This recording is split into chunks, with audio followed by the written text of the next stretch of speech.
አስፈሪው የዞምቢ ሕይወት በአሜሪካ። አሜሪካ በዓለማችን ካሉ ታላላቅ አገራቶች አንዷና ዋነኛዋ እንደሆነች ይታወቃል። ነገር ግን ካላት እድገትና ነፃነት ጋር ተያይዞ ብዙ የሥነ ልቦና ውድቀቶች ተከትለዋታል። እነዚህ የተመለከታችኋቸው ሰዎች በፊልም ብቻ ይሆናል የምታውቋቸው፣ ነገር ግን በእውነታው ዓለምም ላይ ይገኛሉ። እርሱም የት ካላችሁ በታላቋ አሜሪካ።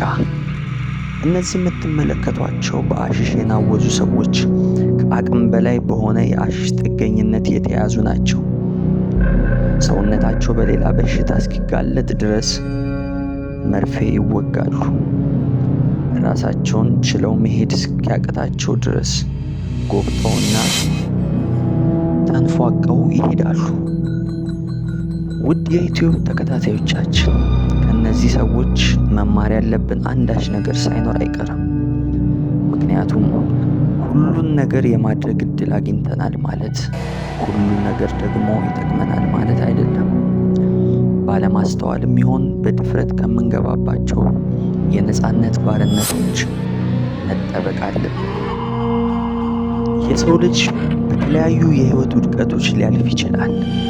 ነገር ግን እንዲህ ያሉና መሰል ውድቀቶች የሰው ልጅ ማንነት ሙሉ ለሙሉ የሚቀይሩ ናቸው። ከሰዋዊ ማንነትም ያጎሉታል።